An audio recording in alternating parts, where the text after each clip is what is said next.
Elle est sans doute sur le départ. Hélène Le Gall, l'ambassadrice de France au Maroc, devrait quitter le royaume dans les prochains jours et prendre la direction de Bruxelles. Un départ dans un contexte de froideur entre Paris et Rabat, dossier de visa, tweets mal digérés, crise Covid ou encore Pegasus. Quel bilan tirer d'Hélène Le Gall et qui va la remplacer? Passage au scan. Je suis Landry Benoît, vous écoutez le Scan, le podcast actu de Tel Quel. Et ce mardi 20 septembre 2022, je vous propose de dresser un premier bilan d'Hélène Le Gall à la tête de l'ambassade de France. Je suis très honorée d'avoir été choisie par les plus hautes autorités françaises parce que le Maroc, pour la France, c'est un pays très important, une relation très particulière, exceptionnelle. Très honoré d'être à la tête de l'ambassade de France au Maroc. Voilà une des premières phrases d'Hélène Le Gall lors de sa première interview télévisée au Maroc. C'était le 26 septembre 2019 sur Medi 1 TV. 3 ans plus tard, voilà Hélène Le Gall sans doute sur le départ, 1 an avant la fin officielle de son mandat. L'ancienne conseillère de François Hollande aura vécu 3 années chargées de crises et d'erreurs de communication. Crise Covid, crise Pegasus, crise des visas, mais aussi des tweets malencontreux. Quels sont les événements qui ont marqué ces 3 années? Nous allons les lister ensemble, point par point, dans cet épisode du Scan. Mais d'abord, où va Hélène Le Gall? Eh bien, je vous propose d'en parler avec Ibrahima Bayo Junior. Bonjour Ibrahima. Bonjour Landry. Vous êtes journaliste à la rédaction de Tel Quel. Vous êtes l'auteur de l'article « La shortlist des successeurs potentiels de Hélène Le Gall » disponible sur telquel.ma. Hélène Le Gall qui devrait donc quitter l'ambassade de France fin septembre et prendre la tête d'un département à Bruxelles, le département Afrique du Nord et Moyen-Orient du Service européen pour l'action extérieure. C'est quoi ce Service européen pour l'action extérieure, Ibrahima? Alors le service extérieur, en gros, c'est l'assistant du haut représentant de l'Union européenne, la haute représentation de l'Union européenne, qui est une sorte de ministère des Affaires étrangères de l'Union européenne, qui est chargé de la politique extérieure de l'Union européenne, qui comprend plusieurs volets. Alors c'est un organe institutionnel de l'Union européenne qui est organisé en conseil d'administration, assisté par plusieurs directions. Et justement, Hélène Le Gall va prendre une des directions, qui est la direction Moyen-Orient et Afrique du Nord. C'est une promotion ou pas ce poste? Alors c'est une promotion si on regarde le CV de Hélène Le Gall et le poste auquel elle aurait été nommée, parce que ce n'est pas encore confirmé. On voit qu'il y a une sorte de parallèle entre la trajectoire de sa carrière et le poste qu'elle va occuper au SEAE, c'est le service européen des affaires extérieures. Hélène Le Gall, il faut savoir qu'elle est issue de la direction Afrique du Nord et Moyen-Orient du Quai d'Orsay. Donc c'est en gros un juste retour des choses, mais à l'échelle européenne justement. Elle va faire pratiquement le même travail, mais à une échelle beaucoup plus grande de l'Union européenne, où elle sera plutôt chargée de tout ce qui est diplomatie, tout ce qui est droits de l'homme, tout ce qui est humanitaire, tout ce qui est question diplomatique, diplomatie économie de l'Union européenne dans la région pour laquelle elle aurait été nommée. Mais alors, quel premier bilan tirer de la mandature d'Hélène Le Gall? D'abord en chiffres, 60 000, c'est le nombre de rapatriements de Français et Marocains en 2020. 60 000 sur 350 000 rapatriements dans le monde. Il y aura à nouveau 20 000 rapatriements en 2021 lorsque le Maroc ferme à nouveau ses frontières. Mais ces rapatriements, cela en fait le premier événement qui a cristallisé la relation entre le Maroc et la France. Premier événement signé du community manager d'Emmanuel Macron sur Twitter. Voilà Hélène Le Gall installée depuis 7 mois dans son nouveau fauteuil que le compte Twitter du président français, je cite, demande aux autorités marocaines de veiller à ce que tout le nécessaire soit fait au plus vite. Nous sommes alors mi-mars 2020, le confinement n'a pas encore débuté. Deuxième événement, il survient 4 mois plus tard, en juin 2020. Cette fois-ci, du compte Twitter d'Hélène Le Gall herself.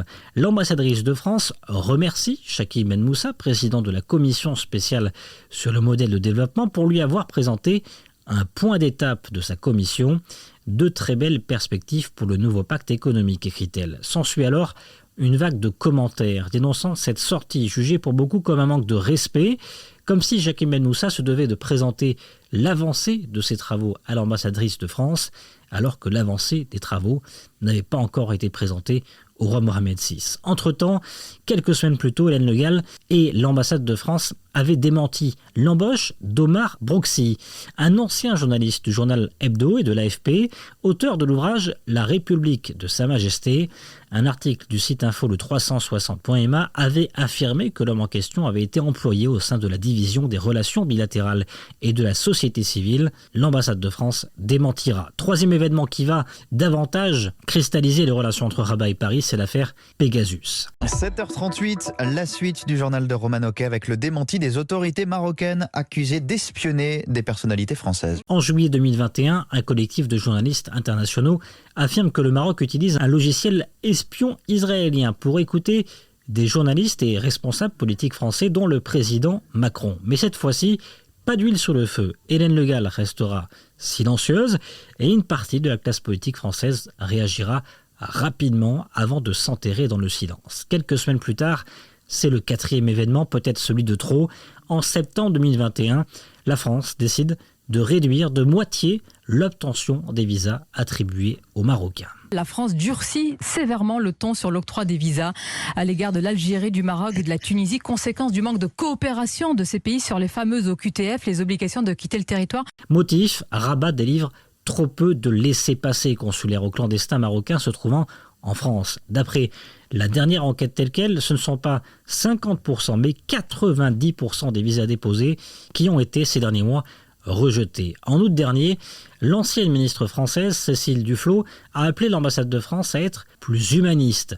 Début septembre, c'est Hélène Conway, ancienne ministre des Français de l'étranger, qui a également mis du sien en déclarant que la France se pénalise dans sa décision de durcir l'octroi de visa aux Marocains. Moi, je trouve inadmissible que ce soit les citoyens marocains qui soient pénalisés et qui soient de fait les victimes de cette mésentente. On pénalise beaucoup plus le Maroc que la Tunisie ou l'Algérie, où le taux de refus est normalement beaucoup plus élevé.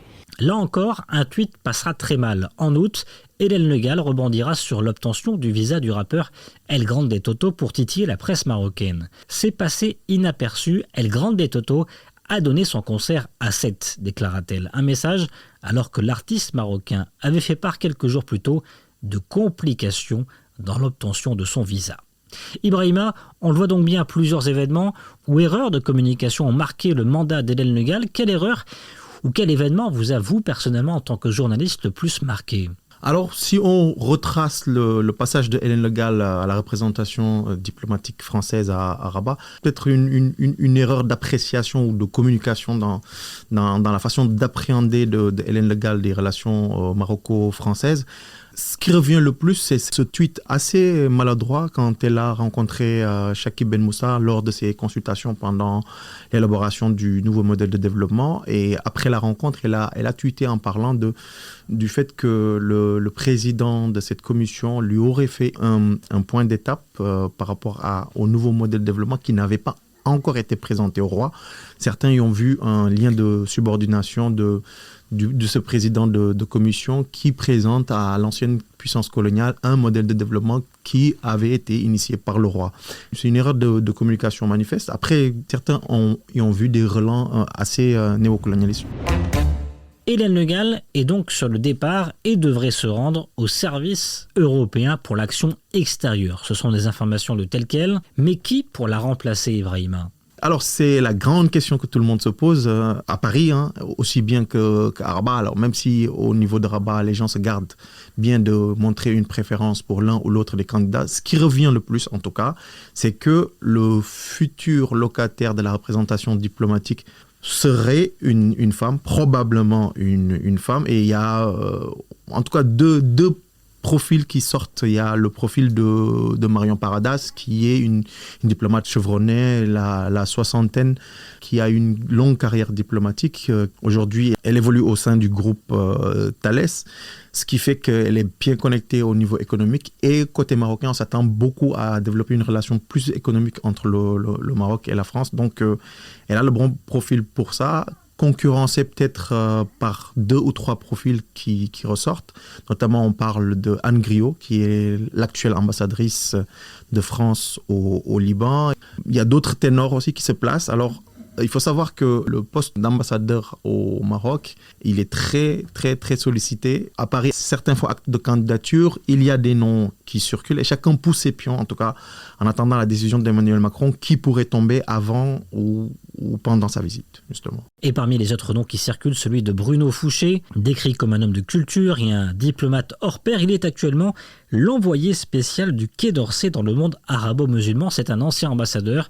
Il a été l'ambassadeur français au Liban, en Iran ou encore au Tchad. Autre figure, celle d'Arnaud Pecheux. Bonjour, je suis Arnaud Pecheux, le nouveau ministre conseiller de l'ambassade de France au Maroc. Arnaud Pecheux qui a pris fin août 2022 le poste de ministre conseiller de l'ambassade de France au Maroc, une nomination qui pourrait sonner comme un pré-remplacement d'Hélène Le Gall. Mais d'autres noms circulent, Ibrahima vous l'a dit. Je vous invite à aller justement consulter son article, la shortlist des successeurs potentiels de Hélène Le Gall, disponible sur telquel.ma. Le Scan, le podcast d'actualité, c'est fini pour aujourd'hui. Réalisation Adam Al-Arshawi. N'hésitez pas à vous abonner sur le site telquel.ma et à nous retrouver chaque jour du lundi au vendredi sur toutes les applications de plateformes de podcast et de streaming.